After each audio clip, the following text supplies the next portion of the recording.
When I know this is just a flat out guess, but we are 6 to 7 months away from the 22 season. We know that there's a commitment between Oklahoma and Texas and the SEC. Is there any more conversation out there about when this is going to take place and when these schools are going to start competing on the field? Mark, it's been almost radio silent since the initial announcement. There's been some things that have came out. I mean, given the fact that both the Big 12 and I think the SEC has to this point, but I know the Big 12 has put out their schedule, obviously the Big 12 schedule for next year. So I would think that they have everyone's pretty confident, I think, at this point that that Oklahoma and Texas will be Big 12 members in 2022. Some of the things that I've heard behind the scenes is I think that Oklahoma really is very interested in moving in 2023. I think that's the year, that Oklahoma looks to, and Texas look to be there, because I think it's a little bit of a weird situation, Mark, with Oklahoma, potentially, because being in the Big 12 even in 2023, because the new additions to the Big 12 have been announced, and they're talking about some of those scheduling stuff for 2023, and potentially how they're going to, how those divisions are going to line up. You would think that, both mutually between Oklahoma and Texas in the Big 12, there's not a whole lot of interest in setting up divisions and matchups for two schools that are only going to be there for a year at the most. So I would think if there's some obviously behind the scenes stuff, in terms of, there's some probably litigation that's going on, just in terms of the early out clause and the in the TV contracts and all that stuff. So I think, in the grant of rights situation. So I think there's some stuff that obviously needs to be worked out, and I think, in between Oklahoma and between Texas, I think they'll be willing to pay some of that money, but I think they weren't necessarily looking at, paying that $70+ million that was going to be required. So yeah, haven't heard anything distinct, but I think all signs would point towards that 2023 season. Just to let everyone know, if there's an individual that I put in timeout for about 5 minutes, they are slandering somebody in particular, so we're not going to tolerate that. So what is your perspective, Jason, on the Big 12 going forward with the 2 losses, but the 4 additions, which I consider to be about as good as that they could have possibly done, to acquire Houston, BYU, Cincinnati, and UCF, and they tried to make up for some of the quality loss with some more quantity. Yeah, I mean, obviously it's not as powerful of a league without Oklahoma and Texas, but I think, kind of the direction that you're going with this, Mark, is that I think it's about as good as the Big 12 probably could have hoped for, given the fact you've got you've got a national brand like BYU, there, and then you kind of mentioned the other schools as well. Is, I liken it to, to a little bit of a higher quality American conference, right? So you've got, you don't have a lot of typical blue bloods still in that conference, but you have a conference that's going to be, very competitive, specifically when you look at exactly how much improved Oklahoma State has been, over the last 10, 15 years, specifically the last 3 or 4 years. They've started to,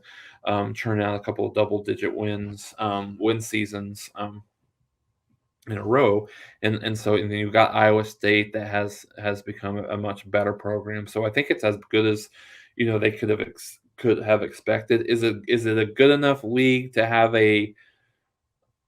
to have a potential automatic qualifier type of situation into the college football playoff. No, it's definitely not. But I think it's if I'm a Big 12 person, I'm still probably pretty excited that where they have landed based on what happened with Oklahoma and Texas.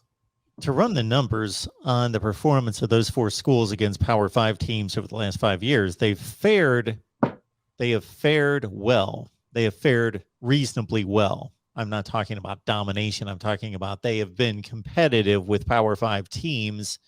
I've looked at the last 5 years for those schools and then try to put it into the context of, okay, how good are those Power Five teams? And I think that if we continue on this same trend line, of course, Cincinnati's playing at an all-time high for that program. I don't know if they can maintain this.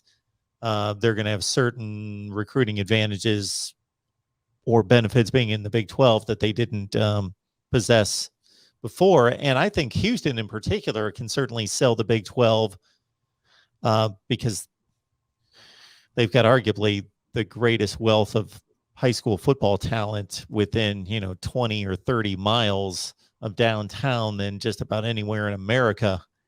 So maybe they can capitalize upon being in the Big 12 as well. But the thing is that it's not upper echelon ability or upper echelon. I think it's going to be, just to your point, an extremely competitive conference. It's like they added 4 TCUs, Right. 4 Kansas States. And again, I know people are going to go to the extremes and say, well, Cincinnati was really good this last year. Yes, they were. They were better than the teams I just cited this year.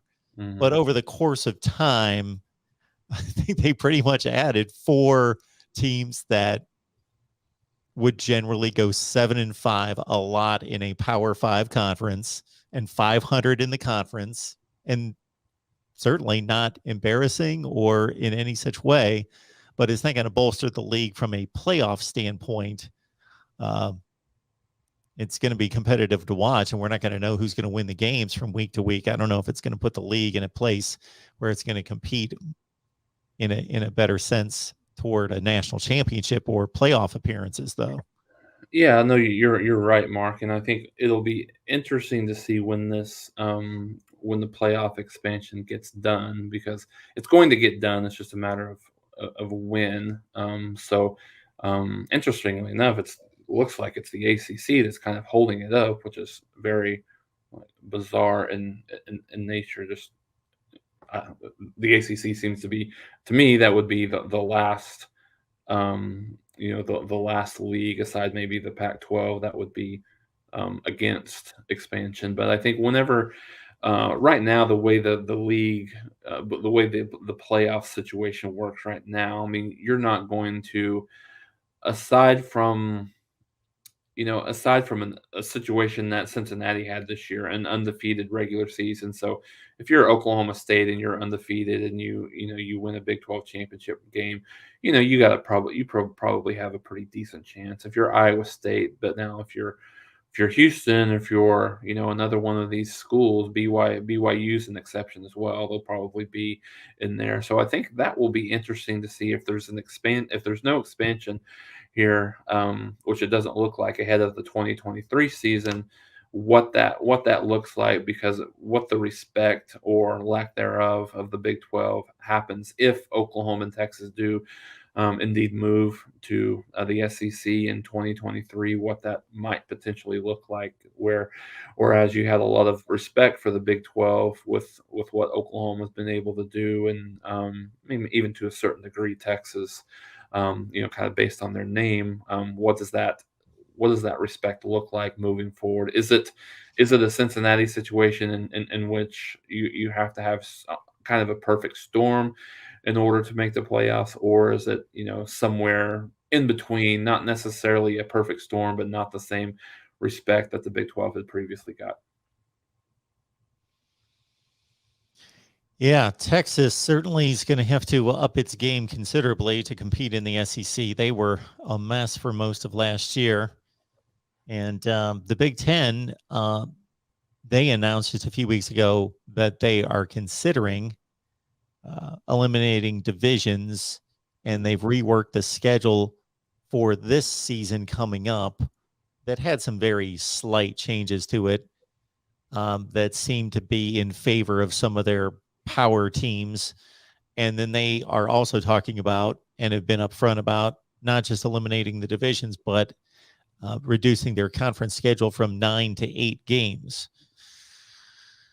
And I think that's the way some of these other schools are not schools, other conferences are going, getting away from the 9 game conference schedule and going to an 8 game schedule. And I think one of the things that we talked about on the onset of the SEC news would be what does that look like um, for a division, or I think the one thing that I've heard more, that I think what's going to actually happen is more of kind of a pod situation. And I think the thing that I've heard a lot of noise about lately, not necessarily when Oklahoma and Texas will join the SEC, but how that's going to happen is in terms of what the scheduling looks like. I've heard a lot of noise, Mark. I don't know, maybe you've heard something about this as well, but with the 4 different pod systems, that the SEC may indeed move to a 2 weekend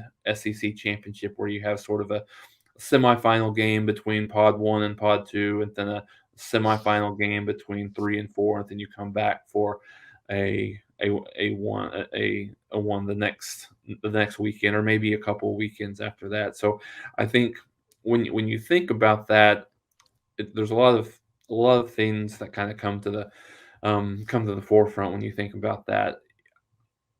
Money would be fantastic, obviously.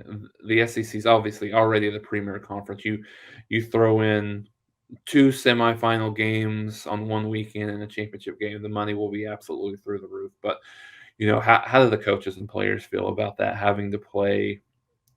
You're already playing one extra game. Do you want to play a second extra game on top of understanding in the future there could be upwards of 3 or 4 games to win a national championship? I think that's going to be something interesting to see if what actually happens, and how they determine, if it's not a semifinal situation, how they determine who's in each pod, and how they play for an SEC championship.